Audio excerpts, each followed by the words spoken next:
آج کی تلاوت کا آغاز سورۃ الضحیٰ سے ہوا ہے۔ شان نزول اس طرح ہے کہ نبی کریم صلی اللہ تعالی علیہ وآلہ وسلم پر وحی کا سلسلہ کچھ دیر کے لیے رک گیا۔ اللہ کی حکمت تھی جو بھی تھی، جب وحی نازل نہیں ہوئی کئی دن گزر گئے تو کسی دشمن نے بدباطن نے یہ طعنہ دیا کہ محمد کا رب اس سے ناراض ہو گیا ہے اور اس کو چھوڑ دیا ہے۔ اداسی تو پہلے بھی تھی وحی کے نہ آنے کی، لیکن جب دشمنوں نے طعنہ دیا تو حضور علیہ الصلوۃ والسلام کی طبیعت اقدس پر زیادہ بوجھ آیا۔ سرکار علیہ الصلوۃ والسلام نے طعنے کا جواب نہیں دیا، مگر اللہ تعالیٰ نے سورۃ الضحیٰ نازل فرما دی۔ اس میں ارشاد ہوا والضحیٰ واللیل اذا سجا۔ واو قسم کے معنی میں ہے، یعنی ضحیٰ کی قسم اور لیل کی قسم۔ ضحیٰ چاشت کے وقت کو کہتے ہیں اور لیل جو ہے نا یہ گہری کالی سیاہ رات کو کہتے ہیں۔ امام زرقانی اور بہت سے دیگر بزرگوں نے فرمایا ہے یہاں چاشت کی اور رات کی قسم کی کوئی توجیہ نہیں سمجھ آتی۔ دراصل بات یہ ہے کہ اللہ تعالیٰ ضحیٰ کہہ کر چہرہ مصطفیٰ کو بیان کر رہا ہے اور لیل کہہ کر زلف مصطفیٰ کو بیان کر رہا ہے، یعنی رب کریم ارشاد فرما رہا ہے چاشت کی حسین روشنی جیسے آپ کے چمکتے چہرے کی قسم اور کالی سیاہ رات جیسی آپ کی گھنی زلفوں کی قسم۔ ما ودعک ربک وما قلا، آپ کے رب نے نہ آپ کو چھوڑا ہے نہ آپ سے بیزار ہے، بلکہ آپ کی تو شان یہ ہے وَلَلْآخِرَةُ خَيْرٌ لَكَ مِنَ الْأُولَى، آپ کی ہر آنے والی گھڑی پہلے سے بہتر ہوگی۔ ہر آنے والا وقت سرکار کی شان کے اعتبار سے، عظمتوں کے اعتبار سے، رفتوں کے اعتبار سے، تذکروں کے اعتبار سے، حضور کے ذکر کی بلندی کے اعتبار سے پہلے سے بہتر ہے۔ پھر آگے ارشاد فرمایا وَلَسَوْفَ يُعْطِيكَ رَبُّكَ فَتَرْضَى، اور عن قریب آپ کا رب آپ کو اتنا عطا فرمائے گا کہ آپ راضی ہو جائیں گے۔ یہ شان صرف میرے اور آپ کے لاجپال آقا کی ہے۔ تمام انبیاء کے تذکرے اس میں آپ کو یہ چیز ملے گی کہ انبیاء یہ کہتے ہیں کہ یا اللہ تو راضی ہو جا، یا اللہ ہم تجھے خوش کرنا چاہتے ہیں، یا اللہ ہم تیری رضا چاہتے ہیں۔ یہ کہیں نہیں ملے گا کہ اللہ ان کو کہا ہو کہ میں تمہاری رضا چاہتا ہوں۔ یہ صرف محبوب کریم علیہ السلام کی شان ہے کہ اللہ فرماتا ہے ہم آپ کو اتنا عطا فرمائیں گے کہ آپ راضی ہو جائیں گے۔ خدا کی رضا چاہتے ہیں دو عالم، خدا کی رضا چاہتے ہیں دو عالم، خدا چاہتا ہے رضائے محمد صلی اللہ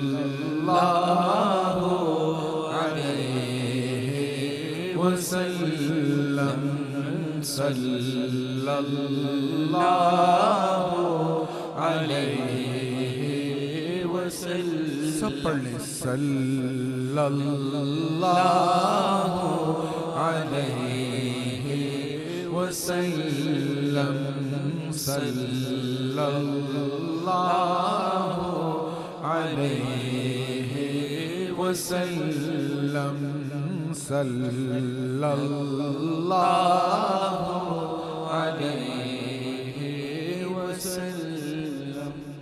اس سے آگے سورہ الم نشرح ہے، اس پر بات کرنے سے پہلے سورۃ طٰہٰ میں چلیے۔ وہاں دوسرے رکوع میں حضرت موسیٰ علیہ الصلوۃ والسلام اللہ کی بارگاہ میں عرض کرتے ہیں رب اشرح لی صدری، میرے رب میرے لیے میرا سینہ کھول دے۔ اور اس صورت کے آغاز میں اللہ تعالیٰ حضور علیہ السلام سے کیا فرما رہا ہے؟ حضور نہیں عرض کر رہے، اللہ تعالیٰ مصطفیٰ کریم علیہ السلام سے کیا فرما رہا ہے؟ الم نشرح لک صدرک، کیا ہم نے آپ کی خاطر آپ کا سینہ کشادہ نہیں کر دیا؟ وہ التجا کر رہے ہیں، یہاں رب خود مصطفیٰ سے کہہ رہا ہے حبیب ہم نے آپ کے سینے کو کشادہ کر دیا۔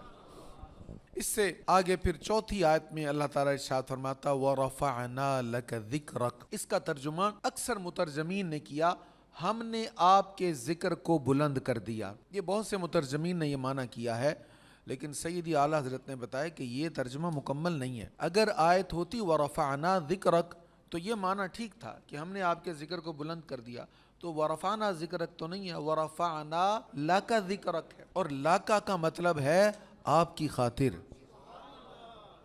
یہ لفظ لاکا میں ہے نا، حضور علیہ السلام کی جو عظمت بیان ہو رہی ہے، پھر تاجدار بریلی نے اس پر پورا کلام لکھ دیا لاکا پر. زمین و زمان تمہارے لیے، مکین و مکان تمہارے لیے، چنین و چنا تمہارے لیے، بنے دو جہاں تمہارے لیے. دہن میں زبان تمہارے لیے، بدن میں ہے جان تمہارے لیے. اللہ فرما رہے ہیں ہم نے آپ کے ذکر کو بلند کر دیا. کس لیے؟ آپ کے لیے. تو آپ کے لیے کیا کیا کیا؟ دہن میں زبان تمہارے لیے، بدن میں ہے جان تمہارے لیے. ہم آئے یہاں تمہارے لیے، اٹھے بھی وہاں تمہارے لیے. زمین و زمان تمہارے لیے، مکین و مکان تمہارے لیے، چنین و چنا تمہارے لیے، بنے دو جہاں تمہارے. اشارے سے چاند چیر دیا، چھپے ہوئے خور کو پھیر دیا. انگلی کا اشارہ ہے، چاند دو ٹکڑے ہو گیا، ڈوبا ہوا سورج واپس آ جاتا ہے. اشارے سے چاند چیر دیا، چھپے ہوئے خور کو پھیر دیا. گئے ہوئے دن کو عصر کیا، یہ تاب و تواں تمہارے لیے. زمین و زمان تمہارے لیے، مکین و مکان تمہارے لیے، چنین و چنا تمہارے لیے، بنے دو جہاں تمہارے لیے. اور پھر آگے بڑی حکمت سے لبریز بات ہے. فرمایا فَإِنَّ مَعَ الْعُسْرِ يُسْرًا، بے شک ہر مشکل کے ساتھ آسانی ہے. ہم صرف آسانی پسند کرتے ہیں، مشکل پسند نہیں کرتے. ہم نے وہ اسکول کی پتہ نہیں کون سی کلاس تھی، اس میں وہ سبق پڑھا تھا کیٹرپلر کی کہانی. کیڑا ہے اپنے خول کے اندر ہوتا ہے، اور اس کو خول توڑ کر باہر نکلنا پڑتا ہے، اور خول توڑنے میں اس کو بڑی محنت کرنی پڑتی ہے. اگر اس کا خول کسی طرح ٹوٹ جائے، کوئی اور توڑ دے، اس کو زور نہ لگانا پڑے، اس کو مشکل کا سامنا نہ کرنے پڑے، وہ اس کا خول توڑ دے تو وہ کیڑا کا کیڑا ہی رہتا ہے، اس کی ترقی نہیں ہوتی. لیکن جب وہ خود زور لگا کے خول کو توڑتا ہے، جتنا زیادہ اس کا زور لگتا ہے، اتنے خوبصورت اس کے پر نکلتے ہیں، اتنے خوبصورت اس کے پروں میں رنگ آتے ہیں. تو پھر وہ کیڑا نہیں رہتا، وہ تتلی ہو جاتا ہے. اللہ تعالیٰ فرما رہا ہے فَإِنَّ مَعَ الْعُسْرِ يُسْرًا. آپ دیکھ لیں جو کہیں گے نا ہم نے بچپن میں بڑی محنت کی ہے پھر یہاں پر پہنچے ہیں، ان لوگوں کی ترقی دیدنی ہوتی ہے. وہ جب ترقی حاصل کرتے ہیں نا تو نقصان کم ہوتا ہے، انہیں خسارہ کم ہوتا ہے. اور جو سونے کا چمچ منہ میں لے کر پیدا ہوتے ہیں نا، جنہوں نے مشکلات کا سامنا نہیں کیا ہوتا، ان کو آسانیوں کی قدر بھی نہیں ہوتی. اس لیے اللہ سے مانگے، آسانی ہی مانگے، خیر ہی مانگے، آسانی مانگے، مشکل نہ مانگے. لیکن کبھی مشکل سامنے آ جائے، کبھی مشکل کا سامنا کرنا پڑ جائے، یہ زندگی ہے، یہاں یہ معاملات ہوتے ہیں. تو پھر اس آیت کو یاد کر لیجئے گا. اللہ تعالیٰ نے فرمایا فَإِنَّ مَعَ الْعُسْرِ يُسْرًا، بے شک ہر مشکل کے ساتھ آسانی ہے. پھر اگلی آیت میں دوبارہ یہی بات ریپیٹ کی، اِنَّ مَعَ الْعُسْرِ يُسْرًا، بے شک ہر مشکل کے ساتھ آسانی ہے. وہ کسی نے کہا تھا مشکلیں مجھ پر پڑی اتنی کہ آسان ہو گئیں. تو مشکل اگر کبھی پڑ جائے تو رب کریم کی مدد مانگنی چاہیے، اللہ تعالیٰ پھر مدد فرما دیتا ہے. بزرگوں نے طریقہ بتایا ہے، مشکل پڑے نا تو کہو حسبی اللہ، میرے لیے اللہ کافی ہے. کہو حسبی اللہ،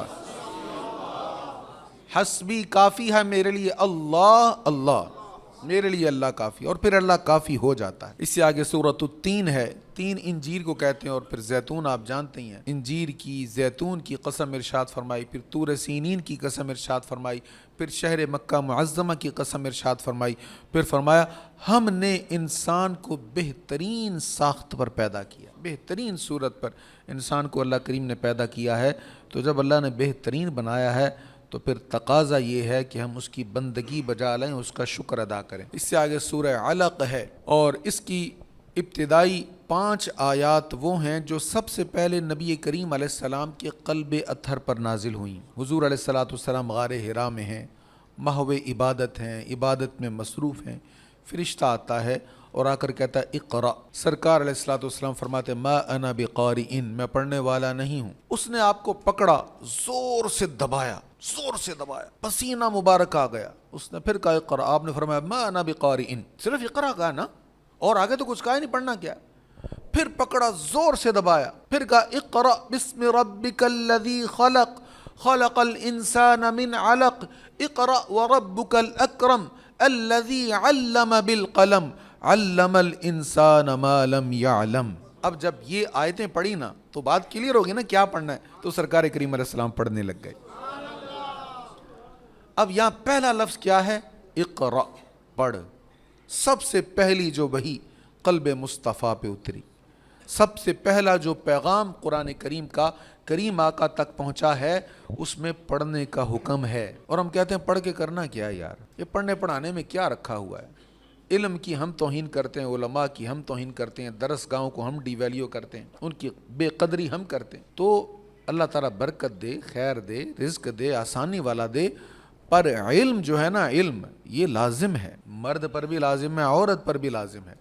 اس لیے علم ضرور حاصل کرنا چاہیے، اور دین کا علم حاصل کرنا تو ہم پر فرض ہے. پہلا حکم اس امت کی طرف پڑھنے کے متعلق آیا ہے، اور جب جب ہم پڑھتے رہے ہیں عزتیں ہمارے قدموں میں آتی رہی ہیں، سرفرازیاں ہمیں نصیب ہوئی ہیں، اور دنیا کی حکومت مسلمانوں کو ملی ہے. اللہ تعالیٰ نے اقتدار مسلمانوں کو دیا ہے. اب ان آیات کا ترجمہ سن لیجئے. اے رسول مکرم، اپنے رب کے نام سے پڑھیے جس نے پیدا کیا، انسان کو جمے ہوئے خون سے پیدا کیا. پڑھیے، اور آپ کا رب ہی سب سے زیادہ کریم ہے. سب سے، اس سے زیادہ کوئی کریم، کوئی مہربان ہو ہی نہیں سکتا. آپ کا رب ہی سب سے زیادہ کریم ہے، جس نے قلم سے لکھنا سکھایا. قلم کا ذکر ہے پہلی وحی میں، اور 29ویں پارے میں ہم پڑھ چکے ہیں کہ اللہ نے قلم کی قسم ارشاد فرمائی. ہم نے قلم کو بھی چھوڑ دیا. تو قلم بڑی اہم چیز ہے. فرمایا جس نے قلم سے لکھنا سکھایا. علم الانسان ما لم يعلم، انسان کو وہ سکھایا جس کو وہ نہیں جانتا تھا. اب یہاں انسان سے مراد کیا ہے؟ بعض لوگوں کا خیال ہے ہر انسان اس سے مراد ہے، لیکن جو محققین مفسرین ہیں وہ کہتے ہیں نہیں، اس سے مراد حضرت آدم علیہ السلام ہے. کیونکہ ہر انسان کے پاس علم نہیں ہے نا. آپ دیکھیں مجمع میں ہر کسی کے پاس تو نہیں علم ہوتا نا، کہ اس کے پاس ہے کسی کے پاس نہیں. تو مفسرین کا ایک طبقہ کہتا ہے اس انسان سے مراد پہلا انسان آدم علیہ السلام ہے، لیکن جمہور مفسرین کہتے ہیں نہیں، آدم علیہ السلام نہیں ہے.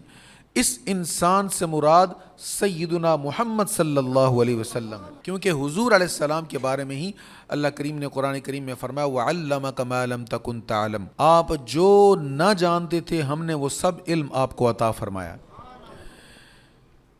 اس سے آگے اللہ کریم ارشاد فرماتا ہے انسان ضرور سرکشی کرتا ہے، اس نے اپنے آپ کو بے نیاز سمجھ لیا ہے، بے شک آپ کے رب کی طرف ہی لوٹنا ہے. ہر انسان نے اپنے رب کی بارگاہ کی طرف ہی لوٹنا ہے. اس سے آگے اچھا اسی صورت کے آخر میں سجدے کا حکم ہے. وہ میں ترجمہ نہیں پڑھوں گا، وہ آیت سجدہ ہے، لیکن حکم سجدہ کرنے کا ہے. اور سجدہ کتنی قیمتی شے ہے، اللہ اکبر. حضرت سیدنا ابو ہریرہ رضی اللہ عنہ بیان کرتے ہیں رسول اللہ صلی اللہ علیہ وسلم نے فرمایا بندہ اپنے رب کے سب سے زیادہ قریب سجدہ میں ہوتا ہے، اور سب سے زیادہ محبت بندے کے ساتھ رب کی اس وقت ہوتی ہے جب وہ سجدہ میں ہوتا ہے اور اس کی پیشانی زمین پر اللہ کے لیے لگی ہوتی ہے۔ اس لیے سجدوں کی توفیق اللہ ہمیں عطا فرمائے، کبھی بھی ہم سے یہ توفیق نہ چھینے۔ اس سے آگے سورۃ القدر ہے، انا انزلناہ فی لیلۃ القدر، بے شک ہم نے اس قرآن کو قدر والی رات میں نازل کیا ہے۔ اور آپ کیا سمجھے کہ شب قدر کیا ہے؟ شب قدر 1000 مہینوں سے بہتر ہے، 1000 مہینوں سے بہتر ہے۔ اس رات میں فرشتے اور جبریل اپنے رب کے حکم سے ہر کام کے لیے نازل ہوتے ہیں۔ یہ رات طلوع فجر تک سلامتی ہے۔ پہلی امتوں کا ذکر ہو رہا تھا، پہلی امت میں فلاں شخص تھے، فلاں عابد تھے، نیک آدمی تھے، انہوں نے اتنا عرصہ عبادت کی، اتنی طویل زندگی ملی انہیں، 1000 مہینے تک وہ عبادت کرتے رہے۔ تو حضور علیہ الصلوۃ والسلام کے صحابہ کرام کہنے لگے، یا رسول اللہ ہمارے پاس تو اتنی زندگیاں ہی نہیں ہیں، ہماری زندگیاں تو تھوڑی ہیں، عمریں تو تھوڑی ہیں، 60-65 ایوریج ہے نا، تو ہماری تو زندگیاں تھوڑی ہیں، تو وہ تو زیادہ زندگیاں ملی، زیادہ عبادت کر گئے، تو وہ نیکیوں میں ہم سے آگے نکل گئے۔ اللہ نے سورہ قدر نازل فرما دی کہ میرے محبوب کے غلاموں غم کیوں کرتے ہو، ہر سال ایک رات تمہیں مل جائے گی جو 1000 مہینوں سے افضل ہے۔ اللہ اکبر، اللہ کریم اس رات کی قدر نصیب فرمائے۔ دیکھیں 27ویں رات کے بارے میں بزرگوں کے تجربات ہیں، بہت ساری باتیں ہیں، بہت سارے اشارے ہیں، لیکن کریم آقا صلی اللہ تعالیٰ علیہ وآلہ وسلم نے 5 طاق راتوں میں تلاش کرنے کا حکم دیا، تو ہم نے تو حکم مصطفیٰ پر عمل کرنا ہے نا۔ اس لیے اب یہ طاق رات ہے اور اس کے بعد ایک 29ویں رات رہ گئی طاق رات، تو یہ دونوں راتوں کی قدر کرنی ہے، اور یہ نیت کر لیں آئندہ اللہ تعالیٰ زندگی دے، توفیق دے تو 5 طاق راتوں میں عبادت کی کوشش کرنی ہے۔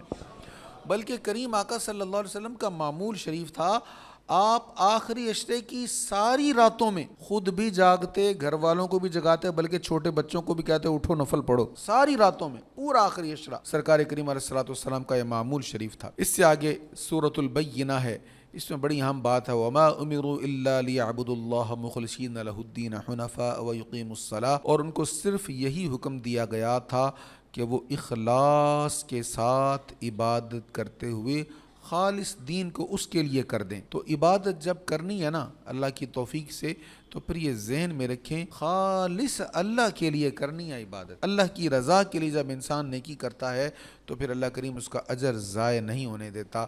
اسی صورت میں آگے ارشاد ہے، بے شک جو لوگ ایمان لائے اور انہوں نے نیک اعمال کیے وہ تمام مخلوق میں سب سے بہتر ہیں۔ دیکھیں یہ چرند پرند درند اللہ کی مخلوق ہے نا، تو اللہ نے انسان کو کہا اگر تو ایمان لائے نیک عمل کرے تو اس ساری مخلوق سے تو افضل ہے۔ جنات بھی تو اللہ کی مخلوق ہیں، فرشتے بھی تو اللہ کی مخلوق ہیں نا، فرشتے اللہ کی مخلوق۔ اگر ہم ایمان لائیں عمل صالح کریں، احناف کا موقف یہی ہے، تحقیق بھی یہی ہے کہ یہ انسان کو کہا جا رہا ہے اگر تو ایمان لائے عمل سارے کر لے تو پھر ساری مخلوق سے افضل ہے۔ ساری مخلوق میں فرشتے بھی موجود ہیں، فرشتوں جیسا نہیں، فرشتوں سے افضل، فرشتوں سے بہتر ہے انسان بننا، مگر اس میں پڑتی ہے محنت زیادہ۔ اللہ ہمیں اپنی بندگی نصیب فرمائے۔ پھر آگے سورۃ زلزال ہے، اس میں فرمایا جو ذرہ برابر نیکی کرے گا وہ اس کا صلہ دیکھے گا۔ کتنی نیکی؟ ذرہ برابر، یعنی کسی نیکی کو چھوٹا سمجھتے ہوئے نظر انداز نہ کرو کہ یہ تو چھوٹی سی نیکی ہے، فرمایا ذرہ بھر نیکی بھی ہے نا اس کا بھی تمہیں اجر ملے گا۔ اور اس سے آگے فرمایا اور جو ذرہ برابر برائی کرے گا وہ اس کا عذاب دیکھے گا۔ کسی نیکی کو چھوٹا سمجھ کے ترک نہیں کرنا چاہیے اور کسی گناہ کو چھوٹا سمجھ کے کرنا نہیں چاہیے۔ قیامت کے دن اعمال کا وزن ہوگا۔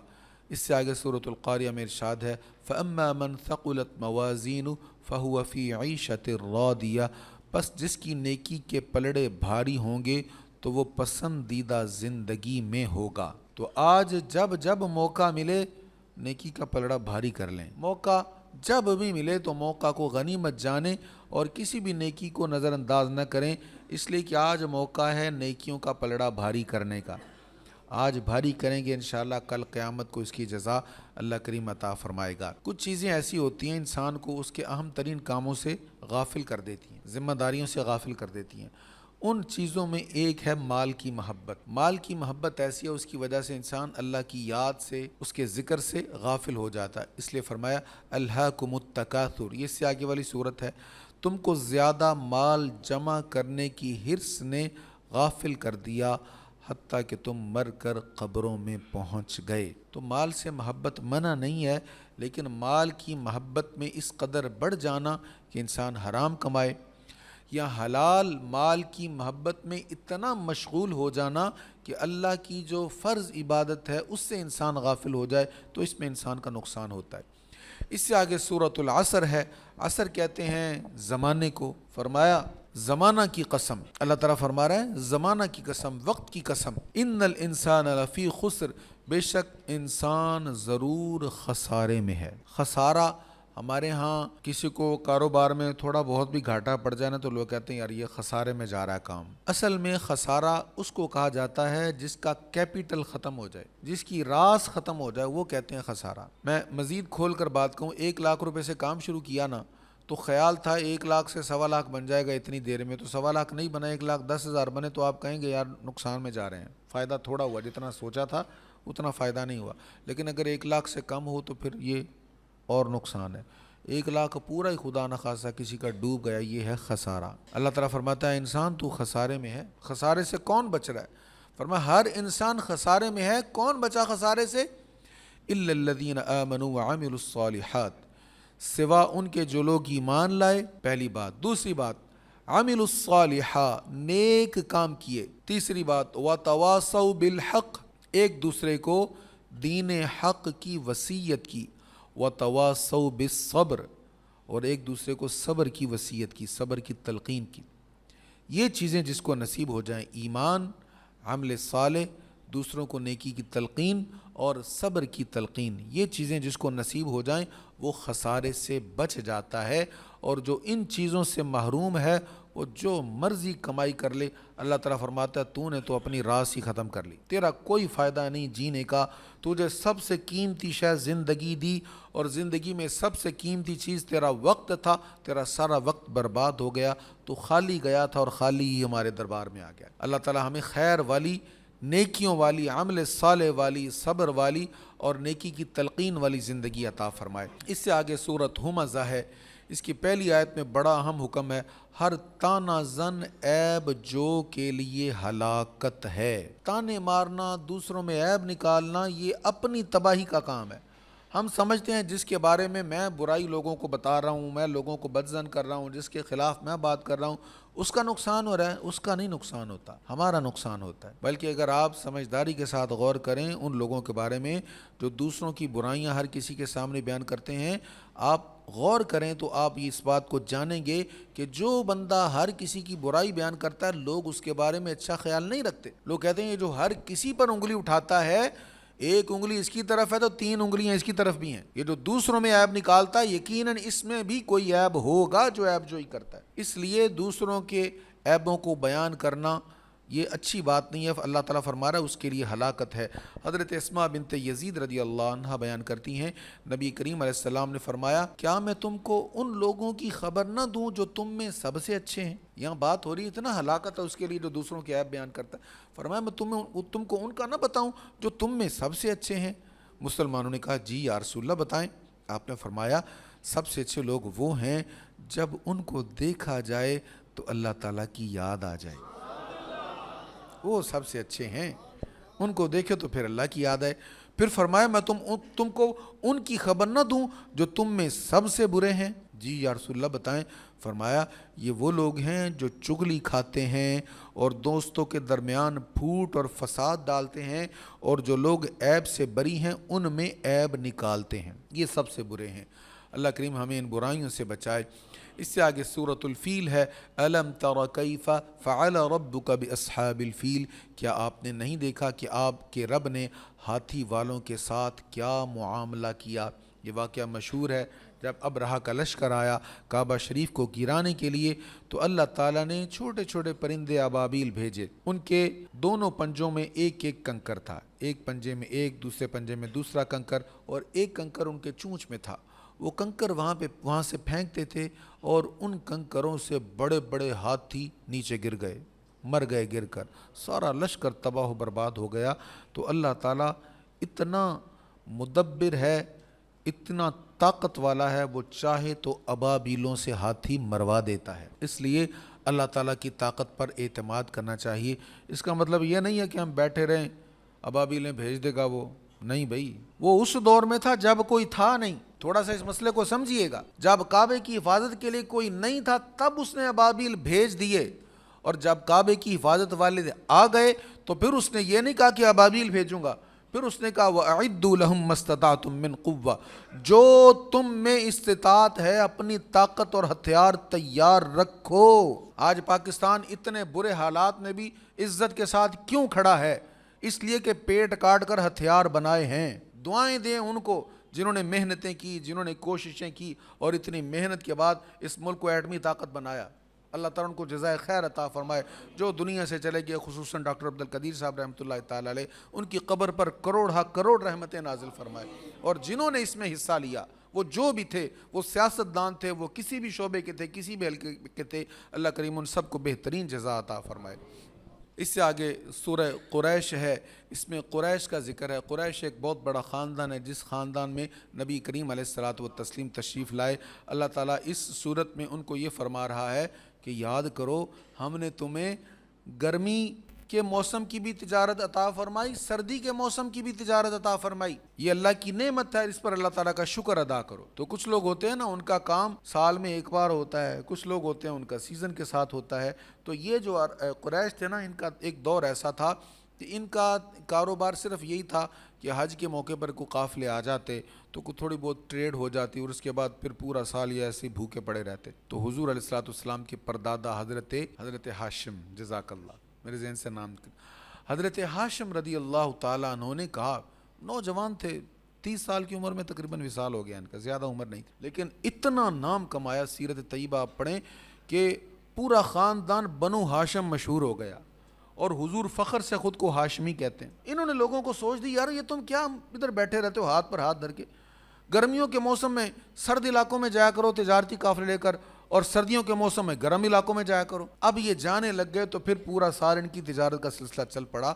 تو اللہ کریم نے فرمایا، قریش، میں نے تمہیں کیسے کیسے رزق عطا فرمائے، اس پر اللہ تعالیٰ کا شکر ادا کرو اور ایمان لاؤ اور اللہ تعالیٰ کی بندگی بجا لاؤ۔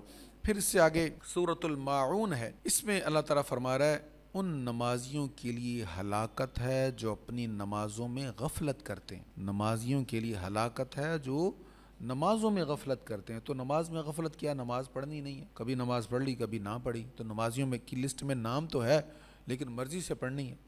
اچھا، اگر پڑھی تو ٹائم پر نہ پڑھی، جب دل چاہا پڑھ لی، جب دل چاہا نہ پڑھی، یا پڑھ لی تو ایسے تیز پڑھی کہ بس سپیڈ ٹو سپیڈ، بڑے خوش ہوتے ہیں ہم 40 منٹ میں تراویحیں ختم ہو جائیں، واہ جی واہ کیا بات ہے، مزہ آ گیا۔ الحمدللہ آپ لوگ تشریف لاتے رہے، میں کل بھی اپریشیٹ کر رہا تھا کہ ہمارے احباب دور دور سے آتے ہیں، اس لیے حالانکہ پتہ ہے 1.5 پونے 2 گھنٹے میں تراویح ہوتی، لیکن پھر بھی کشاں چلے آتے ہیں۔ اللہ تعالیٰ آپ کو جزائے خیر عطا فرمائے، اور جہاں جلدی تراویح پڑھنے کا رجحان ہے اللہ کریم وہاں بھی دلوں میں قرآن کریم کی محبت عطا فرمائے، اور وہاں بھی قرآن کریم کو ٹھہر کر پڑھنے کا ماحول ہو۔ تو نماز میں جو غفلت کرتے ہیں، نماز کو تیز پڑھتے ہیں، یا رکوع و سجود درست نہیں کرتے، یا نماز کو قضا کرنے کے بعد پڑھتے ہیں، ان کے لیے فرمایا کہ ان کے لیے ہلاکت ہے، یعنی نماز کو صحیح درست اور وقت پر اور پورے اطمینان کے ساتھ پڑھنا چاہیے۔ اس سے آگے سورۃ کوثر ہے، یہ مختصر ترین سورت ہے قرآن مجید کی، لیکن اس کے ایک ایک لفظ کے اندر بے شمار معانی موجود ہیں۔ انا اعطیناک الکوثر، بے شک ہم نے آپ کو کوثر عطا کی۔ کوثر عطا کی، کوثر کیا ہے؟ کسی کو پتا کوثر کیا ہے؟ حوض کوثر، بالکل۔ لیکن اس کوثر میں صرف حوض کوثر نہیں ہے، بلکہ جنت کی ایک نہر ہے کوثر، وہ بھی اس میں موجود ہے۔ صرف وہی نہیں ہے، بلکہ کوثر کا جو اصل معنی ہے نا، ہم کہتے ہیں نا قلت و کثرت، ہمارے اردو میں بولا جاتا قلت و کثرت۔ قلت بھی عربی کا لفظ ہے، کثرت بھی عربی کا لفظ ہے۔ کثرت زیادہ کو کہتے ہیں اور قلت کم کو کہتے ہیں۔ تو اللہ تعالیٰ فرماتا ہے ہم نے آپ کو کوثر عطا فرمائی، یعنی آپ کو خیر بھلائی عطا کی، اور وہ بھی کثرت کے ساتھ عطا کی، قلت کے ساتھ نہیں۔ قلت سے ایک لفظ قلیل ہے، قلیل تھوڑی چیز کو ہم قلیل کہتے ہیں نا، اردو میں بھی بولتے ہیں۔ تو اللہ تعالیٰ فرماتا ہے قل متاع الدنیا قلیل، ساری دنیا اور جو کچھ دنیا کا مال و متاع ہے یہ کتنا ہے؟ قلیل ہے۔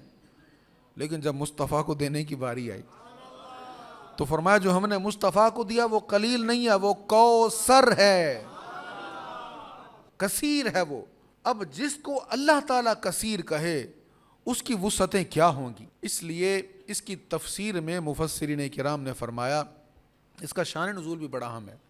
حضور علیہ الصلوۃ والسلام کے شہزادے کا انتقال ہوا نا بچپن میں، بیٹا فوت ہو گیا تو کفار نے تانا دیا یہ تو ابتر ہو گئے ہیں۔ ابتر اس کو کہتے ہیں جس کی نسل ختم ہو جائے، یا ابتر اس کو کہتے ہیں جو اپنے مقصد میں اپنے مشن میں ناکام ہو جائے۔ تو لوگوں نے جب یہ تانا دیا نا، اللہ تعالیٰ نے سورہ کوثر نازل فرما دی، فرمایا یہ آپ کو کہہ رہے ہیں کہ آپ ابتر ہیں، ہم نے آپ کو کوثر عطا کی ہے۔ اب بیٹا تو نہیں ہے تو کوثر کا معنی مفسرین نے ایک یہ کیا ہے، اے حبیب اگرچہ آپ کے بیٹے کا انتقال ہو گیا لیکن آپ کی بیٹی، آپ کی لخت جگر، نور نظر، سیدہ کائنات سیدہ فاطمہ طیبہ طاہرہ رضی اللہ تعالی عنہا کی صورت میں آپ کو وہ نعمت عطا فرمائی ہے کہ آپ کا خاندان اتنا پھیلے گا کہ پورے بلاد اسلامیہ میں سادات کرام کا خون اپنی خوشبو پھیلاتا نظر آئے گا۔ تو ہم نے آپ کو کوثر عطا کی ہے۔ اور کوثر کا ایک معنی یہ ہے کہ پہلے انبیاء کرام تبلیغ کرتے تھے، اب نبوت کا سلسلہ تو بند ہو گیا۔ العلماء ورثۃ الانبیاء، آپ کی امت کے علماء ہم نے ایسے بنا دیے ہیں کہ وہ انبیاء کی میراث کو آگے پہنچانے والے ہوں گے۔ ایک معین الدین چشتی اجمیری ہزاروں لاکھوں کو مسلمان کرنے والا ہوگا، ایک داتا گنج بخش علی حجویری اپنا نور ایسا پھیلائے گا، فیضان ولایت اور نبوت سرکار کی بارگاہ سے لے کر اتنا تقسیم کرے گا کہ 900 سال گزر جائیں گے اور لوگ داتا داتا کرتے نظر آئیں گے۔ کوثر کا ایک معنی امت کے علماء، امت کے مشائخ ہیں۔ آپ دیکھیں تو صحیح، ایک ایک فرد ہے، کام کتنا ہے۔ ایک امیر اہل سنت ہے نا ہمارے، کام دیکھو کتنا ہے، کہاں کہاں پوری دنیا میں پیغام پہنچ گیا اسلام کا۔ ایسے ہی آپ ایک ایک شخصیت کو دیکھتے جائیں اور پھر دیکھیں کیسا فیضان نبوت کو، فیضان حضور علیہ السلام کا جو فیضان آگے تقسیم ہو رہا ہے کہاں کہاں پہنچ رہا ہے۔ تو یہ سارے کوثر کے معانی ہیں۔ اور کوثر کا معنی یہ بھی ہے آپ کو ہم نے سب سے عظیم، سب سے بڑی امت عطا فرما دی۔ تو کوثر کے معانی پر مولانا اشرف سیالوی صاحب رحمۃ اللہ علیہ نے کتاب لکھی کوثر الخیرات، بڑی ضخیم کتاب ہے، اور اس میں کوثر کے معانی بڑی ڈیٹیل کے ساتھ بیان ہوئے۔ تو فرمایا ہم نے آپ کو کوثر عطا کر دیا۔ اور سیدی رضا نے کیا کہا، انا اعطیناک الکوثر، انا اعطیناک الکوثر، ساری کثرت پاتے یہ ہیں صلی اللہ علیہ وسلم، صلی اللہ علیہ وسلم۔ اس سے آگے سورۃ الکافرون ہے، فرمایا تمہارے لیے تمہارا دین، میرے لیے میرا دین۔ اسی سے دو قومی نظریہ ہے۔ آپ جانتے ہیں 14 اگست 1947 کو چاند کی تاریخ کیا تھی؟ 27 رمضان المبارک۔ تو یہ یوم پاکستان کی رات ہے، جشن آزادی کی رات ہے۔ لکم دینکم ولی دین، تمہارے لیے تمہارا دین، ہمارے لیے ہمارا دین۔ یہ ہے دو قومی نظریہ۔ جب انگریز جا رہے تھے نا، اس وقت ایک تصور یہ تھا کہ یہ باہر سے ہیں، ان کو نکال دو، اور باقی سب یہاں کے رہنے والے ہیں، سب اسی دھرتی کے ہیں، اسی مٹی کے ہیں، اسی وطن کے ہیں، تو یہ سب ایک ہی قوم میں ایک ہی رہیں گے۔ اور ایک نظریہ یہ تھا، نہیں بھائی ہم مسلمان ہیں اور یہ مسلمان نہیں ہیں، بہت ڈیفرنس ہے بھائی، ہم گائے کا گوشت کھاتے ہیں اور یہ کچھ اور پیتے ہیں، تو بہت بڑا فرق ہے۔ تو جب ہمارے اکثریتی علاقے ہیں تو ہمارے اکثریتی علاقوں میں ہمیں رہنے دیا جائے، آپ اپنے ماحول کے مطابق اپنے علاقے میں رہتے رہیں۔ تو یہ دو قومی نظریہ ہے، اور یہ دو قومی نظریہ یہیں سے ہے۔ لکم دینکم ولی دین، تمہارا دین تمہارے لیے، ہمارا دین ہمارے لیے۔ ہم کبھی بھی ان کے آگے جھکنے والے. پوری صورت کا ترجمہ سنیے. قل یا ایھا الکافرون، آپ کہیے اے کافرو، لا اعبد ما تعبدون، میں ان کی عبادت نہیں کرتا جن کی تم عبادت کرتے ہو، ولا انتم عابدون ما اعبد، اور نہ تم ان کی عبادت کرنے والے ہو جس کی میں عبادت کرتا ہوں، اور نہ میں ان کی عبادت کرنے والا ہوں جن کی تم عبادت کرتے ہو، اور نہ تم اس کی عبادت کرنے والے ہو جس کی میں عبادت کرتا ہوں. لکم دینکم ولی دین، تمہارے لیے تمہارا دین ہے، میرے لیے میرا دین ہے. اب دو قومی نظریہ پر بات کریں گے تو پھر موضوع اور ہو جائے گا. اگست میں کئی بیانات ہوئے اس موضوع پر، آپ چاہیں تو وہ وہاں سے بیان نکال کر دیکھ لیجئے گا کہ ایک قومی نظریہ کیا ہے اور دو قومی نظریہ کیا ہے. یہ پتہ ہونا چاہیے، ہمیں پتہ ہونا چاہیے، ہماری نسلوں کو پتہ ہونا چاہیے. اگر نہیں پتہ ہوگا تو ہو سکتا ہے ہمارے بچے بڑے ہو کر کہیں جی ایک ہی چیز ہے، ادھر کا کھانا ادھر کا کھانا، ادھر کی بولی ادھر کی بولی، کوئی اتنا فرق تو نہیں ہے. تو یہ جو فرق والی بات کہتے ہیں نا، یہ وہ جو لاکھوں شہید ہیں نا جو پاکستان کے لیے قربان ہو گئے، ان کی روحوں کے ساتھ مذاق ہے کہ وہ لاکھوں شہید ہو گئے اور تمہیں پتہ ہی نہیں چلا کہ فرق کیا ہے. اس سے آگے سورۃ النصر ہے. اذا جاء نصر اللہ والفتح، جب اللہ کی مدد اور فتح آ جائے اور آپ لوگوں کو دیکھیں کہ وہ اللہ کے دین میں فوج در فوج داخل ہو رہے ہیں، سو آپ اپنے رب کی حمد کے ساتھ اس کی تسبیح کریں اور اس سے مغفرت طلب کریں. یہ سورت حجۃ الوداع کے موقع پر نازل ہوئی. اب اللہ تعالیٰ فرما رہا ہے حبیب اب واپسی کا ٹائم آ گیا ہے. آپ دیکھیں گے اب کہ لوگ جوک در جوک دین میں داخل ہو جائیں گے. تو جب تیزی کے ساتھ لوگ اسلام کی طرف داخل ہونا شروع ہو جائیں تو اب آپ رب کی تسبیح شروع کر دیں، استغفار شروع کر دیں. کیوں؟ اس لیے کہ اب واپسی کا ٹائم آ گیا ہے. اب یہاں سے میں ایک دو چیزیں آپ کے سامنے عرض کرتا ہوں. ہمارے یہاں ایک بہت بڑی غلط فہمی ہے، لوگ کہتے ہیں جی آخری آیت جو ہے نا الیوم اکملت لکم ہے، کہیں بھی یہ نہیں لکھا ہوا. الیوم اکملت لکم دینکم واتممت علیکم نعمتی ورضیت لکم الاسلام دینا، یہ آخری آیت نہیں ہے. حضرت عبداللہ بن عمر رضی اللہ تعالیٰ عنہ بیان کرتے ہیں کہ سورۃ النصر مینا میں حجۃ الوداع کے موقع پر نازل ہوئی. مینا میں حجۃ الوداع کے موقع پر نازل ہوئی. اس کے بعد الیوم اکملت لکم دینکم واتممت علیکم نعمتی ورضیت لکم الاسلام دینا، یہ نازل ہوئی. اس کے بعد سرکار علیہ الصلوۃ والسلام 80 دن آپ کی ظاہری حیات طیبہ ہے. اس آیت کے نازل ہونے کے بعد پھر آیت کلالہ نازل ہوئی. یستفتونک قل اللہ یفتیکم فی الکلالہ، آپ سے کلالہ کی وراثت کے بارے میں پوچھتے ہیں تو آپ اس کے بارے میں بتائیں. کلالہ اس کو کہتے ہیں جس کے والدین بھی نہیں اور اس کی اولاد بھی نہیں، اس کو کلالہ کہتے ہیں. تو یہ آیت الیوم اکملت لکم کے بعد نازل ہوئی. پھر نبی پاک علیہ الصلوۃ والسلام کی حیات طیبہ کے 50 دن، ظاہری حیات کے 50 دن باقی رہے. یعنی آپ کے وصال سے 50 دن پہلے جو آیت نازل ہوئی وہ یستفتونک قل اللہ یفتیکم فی الکلالہ یہ تھی. اس کے بعد حضور علیہ الصلوۃ والسلام کے وصال مبارک کے 35 دن پہلے یہ آیت نازل ہوئی. لقد جاءکم رسول من انفسکم عزیز علیہ ما عنتم حریص علیکم بالمؤمنین رؤوف الرحیم. 10ویں پارے میں ہم نے اس پر بات کی تھی اور یہ آیت سیکنڈ لاسٹ ہے سورۃ توبہ کی. سورۃ توبہ کی آخری 2 آیتیں ہو سکے تو یاد کر لیں اور ہو سکے تو نماز کے بعد ان کو پڑھ لیا کریں، کرم مصطفیٰ ہوگا. بڑی برکتیں اس کے اندر. اور میرے جتنے بھی کلپس پڑھے وہ سب سے زیادہ یہی کلپ آج تک وائرل ہوا ہے، لاکھوں لوگوں نے دیکھا ہے. یہ جو آخری 2 آیتیں نا سورہ توبہ کی، اس میں اللہ تعالیٰ نے بے بہا برکتیں اور عظمتیں لکھی ہوئی ہیں. کسی بھی مسئلے کے لیے پڑھیں گے انشاءاللہ برکت ملے گی. سورہ توبہ کی آخری 2 آیتیں. تو یہ حضور علیہ السلام کے وصال کے 35 دن پہلے یہ لقد جاءکم رسول یہ آیت نازل ہوئی. اس کے بعد واتقوا یوما ترجعون فیہ الی اللہ، یہ 281 نمبر آیت ہے سورہ بقرہ کی، سب سے آخر میں یہ نازل ہوئی. واتقوا یوما ترجعون فیہ الی اللہ. اس کے بعد آپ کی ظاہری حیات طیبہ کے 7 دن تھے، یعنی آپ کے وصال کے 7 دن پہلے یہ آخری آیت، یہ آیت نمبر 281 سورہ بقرہ یہ نازل ہوئی اور پھر کریم آقا صلی اللہ علیہ وسلم نے پردہ فرمایا. اب اس سے آگے سورۃ اللہب ہے اور اس میں ابو لہب نے حضور علیہ الصلوۃ والسلام کی طرف اشارہ کر کے توہین کی تھی، تو اللہ تعالیٰ نے پھر یہ اس میں اس کی مذمت فرمائی. فرمایا تیرے ہاتھ ٹوٹ جائیں میرے مصطفیٰ کی طرف، تو نے کیسے اشارہ کیا؟ تیرا مال کسی کام نہ آیا، تو برباد ہو گیا. واقعی اس کا مال، اس کی اولاد اس کے کسی کام نہ آ سکے. پھر اس سے آگے سورۃ اخلاص ہے اور سورۃ اخلاص کی بے شمار برکات ہیں۔ اس میں توحید بیان ہو رہی ہے، توحید خالص بیان ہو رہی ہے، لیکن توحید بیان اس انداز سے ہو رہی ہے، اللہ تعالیٰ فرما رہا ہے قل آپ فرما دیجئے اللہ ایک ہے، اللہ بے نیاز ہے، اس کی کوئی اولاد نہیں اور نہ وہ کسی کی اولاد ہے اور نہ اس کا کوئی ہمسر ہے۔ یہ بات اللہ نے اپنے نام سے نہیں شروع کی بلکہ قل سے شروع کی ہے۔ فرمایا اللہ کی وحدانیت، اس کا ایک ہونا، اس کا وحدہ لا شریک ہونا، قل آپ کہہ دیجئے۔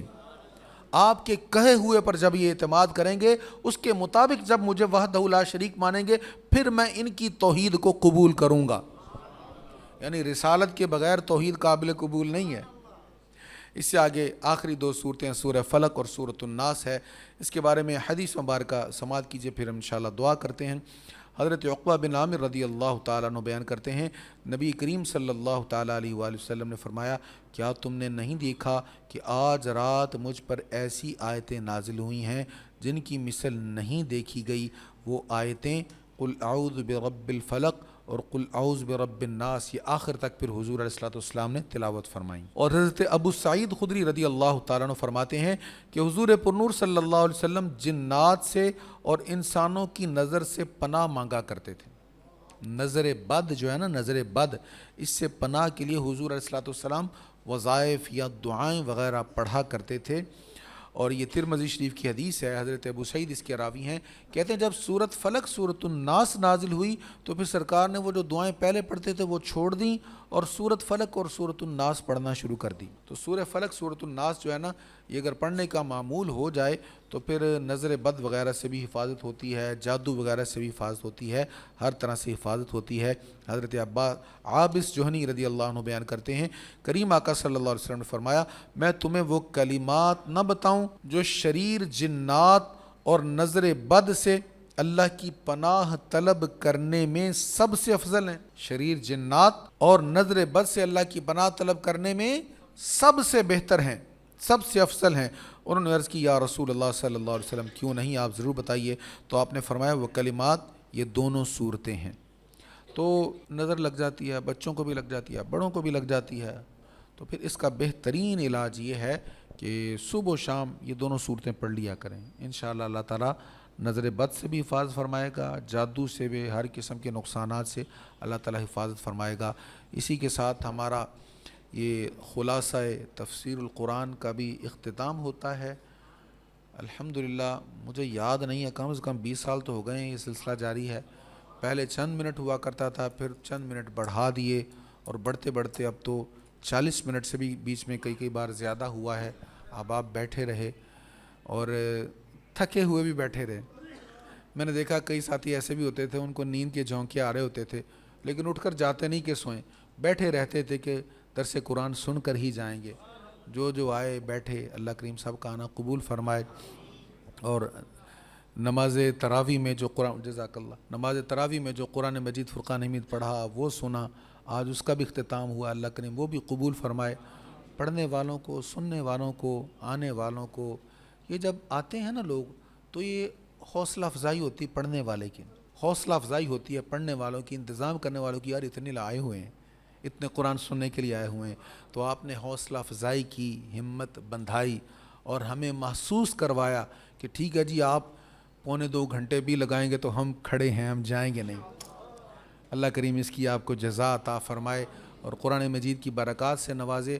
بہت سے ہمارے محبین، بہت سے چاہنے والے، بہت سے پیار والے اس دنیا سے چلے گئے، اور جن کی انگلی پکڑ کے ہم مسجد میں آیا کرتے تھے، جنہوں نے ہمیں مسجد میں آنا سکھایا، آداب سکھائے، بتایا کہ یہ راتیں جاگنے والی ہیں، یہ محفل کرنے والی ہے، بیٹھو سنو۔ مجھے یاد ہے وہ میلاد شریف کی سہانی صبح جب ابو جان کا وصال ہوا، جگا رہے تھے نا سب کو سحری کے وقت، اور جگاتے ہوئے ایک جملہ بار بار کہہ رہے تھے، وہ اس طرح کی راتیں بار بار نہیں آتی، یہ گھڑیاں بار بار نہیں آتی، اٹھو، چھوڑو نیند کو اور کھڑے ہو کر مصطفیٰ کی ذات پہ درود و سلام پڑھو۔ ہر سال ہی جگایا کرتے تھے، لیکن اس سال آپ نے یہ باتیں کہیں، تو آپ کا یہ محبتوں کا محور و مرکز ہے۔ اور کتنے ہمارے بانیان، کتنے پیارے بہت خلوص والے لوگ جنہوں نے اس ادارے کو بنایا.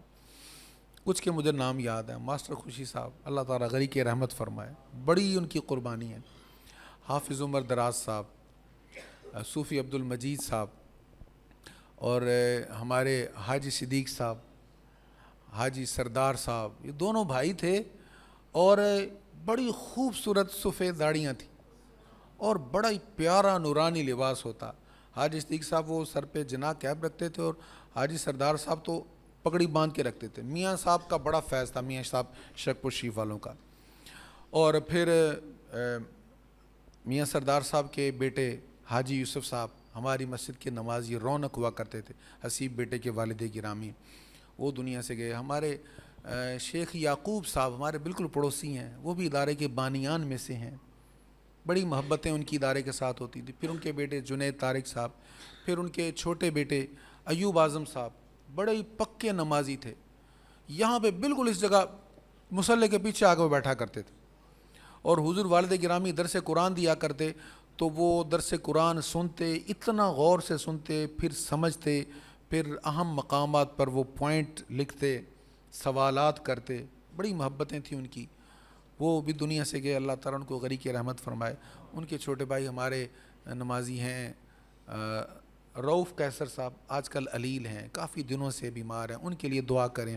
اور بھی جو ہمارے احباب ہیں، جو ہمارے نمازی بیمار ہیں، ان سب کے لیے دعا کریں. کچھ کے مجھے نام یاد ہیں. باؤ تاج صاحب، جی باؤ تاج صاحب بھی ہمارے پرانے نمازی تھے نا جی، آپ کے پڑوسی تھے. تو وہ بھی بزرگ تھے، نمازی تھے، ان کی بھی سفید داڑھی میں نے ان کو دیکھا. حکیم اشرف صاحب رحمۃ اللہ تعالیٰ علیہ. تو یہ وہ لوگ ہیں جن کو میں نے اپنے بچپن میں دیکھا ہے. تو بہت سارے ہمارے نمازی دنیا سے گئے، ان محافل میں آیا کرتے تھے، مسجد کی رونقوں کو بڑھایا کرتے تھے. ان سب فوت شدگان کے لیے دعا کریں. اور جو بیمار ہیں، ہمارے حاجی شبیر صاحب بڑی پابندی سے تراویوں میں بھی آیا کرتے تھے جب تک علیل نہیں تھے. اب کافی علیل ہیں، صرف جمعہ میں آتے ہیں. ان کے لیے ہمارے حاجی الیاس صاحب علیل ہیں. جو بیمار ہیں، جو یہاں بیٹھے ہیں، ان میں سے جو یہاں نہیں بیٹھے، ان سب کے لیے خیر کی ایک بار دعا کریں. پہلے فوت شدگان کے اصال ثواب کی نیت سے ایک بار سورۃ فاتحہ، 3 بار سورۃ اخلاص والآخر درود پڑھ لیں. الحمدللہ رب العالمین والصلاة والسلام علی سید المرسلین. ربنا آتنا فی الدنیا حسنۃ وفی الآخرۃ حسنۃ وقنا عذاب النار. مولا کریم، آج تک جتنا قرآن کریم پڑھا گیا، سمجھا گیا، سمجھایا گیا، اس تلاوت میں، فہم میں، درس میں، تلاوت سننے میں ہم سے کوئی غلطی خطا ہوئی تو اپنے کرم سے معاف فرما. اس سب کا ثواب نبی مکرم جان دو عالم صلی اللہ علیہ وسلم کی بارگاہ میں پیش قبول فرما. جمیع انبیاء مرسلین اولیاء کاملین، مسلمین مسلمات، مومنین مومنات کو پیش قبول فرما. یا اللہ، ہمارے تمام مسلمان فوت شدگان کی روحوں کو پیش قبول فرما. الہی، اس ادارہ کے بانیان، اس ادارہ کے خدام، اس ادارہ کے معمار، اس ادارہ کے نمازی معاونین جو دنیا سے گئے، ان سب کو پیش قبول فرما. حضور عاشق مدینہ رحمۃ اللہ علیہ کی بارگاہ پیش قبول فرما. ان کے دونوں صاحبزادگان کی روحوں کو پیش قبول فرما. ان کی صاحبزادی کی روح کو پیش قبول فرما. ان کے سب بچوں کو، اولاد کو، جو دنیا سے گئے، ان سب کو پیش قبول فرما. مولا، اس کی برکات ہم سب کو نصیب فرما. یا اللہ، جو دنیا سے گئے، ان کو کروٹ کروٹ جنت کی بہاریں دے دے. مولا، ہمیں خیر دے دے، ایمان کی سلامتی دے دے. یا اللہ، اس ادارے کی رونقوں کو دوبالا کر. یا اللہ، اہل محبت کی محبتیں قبول فرما. جنہوں نے پیار کیا، جنہوں نے محبتیں کی، حوصلہ بڑھایا، مولا تو ان کو جزا عطا فرما. مولا تو ان پر کرم کر دے. سب آنے والوں کی جھولیاں بھر دے، سب کو خیر عطا فرما. کشاں کشاں آتے رہے، دور دور سے آتے رہے، قریب والے بھی آتے رہے، جہاں سے آئے الہی تیرے کلام کی محبت میں آئے، تیرے حبیب کی محبت میں آئے، تیرے قرآن کی محبت میں آئے. مولا سب کا آنا قبول کر لے اور آنے کی لاج رکھ لے. آج سب کی جھولیاں بھر دے. آج سب کو خیر عطا کر دے. آج سب کو خیر عطا کر دے. ہم سب کی خیر کر دے. ہمارے بچوں کی خیر کر دے. ہماری نسلوں کی خیر کر دے. ہماری پریشانیاں دور کر دے. ہمارے دکھ دور کر دے. یا اللہ، ہماری الجھنیں دور کر دے. آسانیاں عطا فرما، خیر عطا فرما، راحت عطا فرما، رزق میں وسعت فرما، حلال عطا فرما، لقمہ حرام سے بچا. بچوں اور بچیوں کے معاملات میں بہتری فرما. گھر بار کے معاملات میں بہتری فرما۔ مولا تجھ سے کچھ پوشیدہ نہیں، تو ہم سب کے ظاہر سے بھی واقف ہے، ہمارے باطن سے بھی آگاہ ہے، ہم سب کو خیر عطا فرما۔ آج کی رات کی برکات ہمیں نصیب فرما، آج کی رات کی برکتوں سے ہمیں محروم نہ فرما، ہماری بے حساب بخشش فرما، ہم سب پر رحم فرما۔ ربنا اغفر لی ولوالدی وللمؤمنین یوم یقوم الحساب وافوض امری الی اللہ ان اللہ بصیر بالعباد وصلی اللہ تعالی علی حبیبہ سیدنا و مولانا محمد وعلی آلہ واصحابہ اجمعین۔